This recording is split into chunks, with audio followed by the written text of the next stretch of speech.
कैसे हैं आप सभी? मुझे आशा है आप सभी अच्छे होंगे और प्रसन्न होंगे। चलिए आज हम पढ़ते हैं पाठ 8 शीतकाल की प्रातः अथवा सर्दियों की सुबह। करते हैं इस कविता की शुरुआत। चलिए पढ़ते हैं। शीतकाल की प्रातः नभ में जैसे ही सर्दियों में सुबह होती है, धुंधलाई गहरी छाई है, तो ऐसा लगता है कि सुबह में धुंधलापन सा छाया हुआ है। चांद खड़ा सिमट अंबर में और चांद ठंड की मारे सिमटा सा खड़ा हुआ है। आभा उसकी कुमलाई है, अर्थात उसकी जो रोशनी है वो भी धुंधली सी आ रही है। सहमा सहमा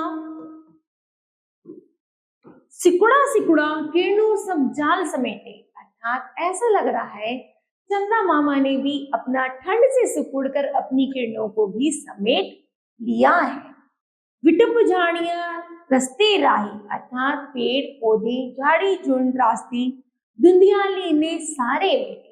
धुंध ने उन सबको एक कर दिया है, अर्थात कुछ भी दिखाई नहीं दे रहा है। हिम ऐसी सर्दी के डर से, अर्थात बर्फ जो है और सर्दी के डर से जैसी पड़ रही है, अभी नहीं उषा नहीं झांका, तो उसके डर से अभी सूर्य भी नहीं निकला है। अभी नहीं वैभव को अपने आंखें भर प्राचीन नहीं आका, अर्थात अभी सूर्य को इतना डर है ठंड का कि वह अभी भी सुबह हो गई लेकिन अभी भी उन्होंने ढाका नहीं है, अर्थात सौंदर्य को अपना बिखेरा नहीं है। आंखें भर प्राचीन नहीं आका, जैसे ये प्राची उन सबको देखते हैं। चिड़िया का संगीत मौन, तो उस ठंड में चिड़िया का जो संगीत होता है, जो चहचहाती है, वो भी शांत पड़ गया है।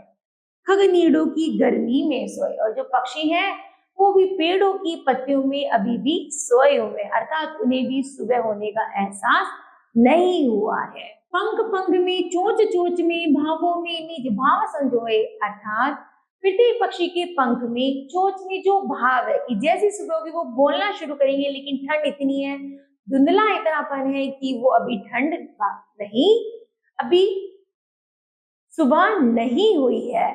तो ओस बरसती है वर्षा सी, पांव फिसलती हैं रास्तों पर, अर्थात जब सर्दियों में ओस बरसती है ऐसा लगता है मानो जैसी बारिश हुई हो, और बारिश के कारण सड़कों पर क्या हो जाता है, फिसलन हो जाती है।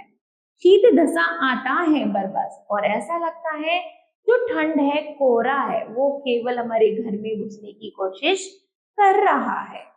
पक्की दीवारों के अंदर लेकिन घर से निकल पड़ा है, ऐसा लग रहा है कि भले ही हमारी दीवारें पक्की क्यों ना हो, लेकिन जब गोरा अपने घर से निकल गया है तो वो हमारी पक्की दीवारों में भी आकर ही रहेगा।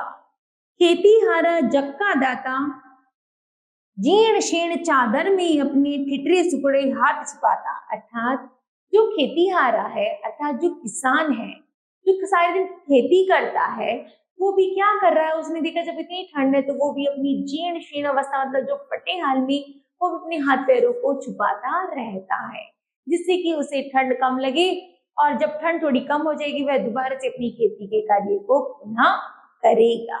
इस तरह बच्चों यह कविता समाप्त होती है। मुझे आशा है कि आप सभी को यह कविता अवश्य समझ आई होगी। धन्यवाद।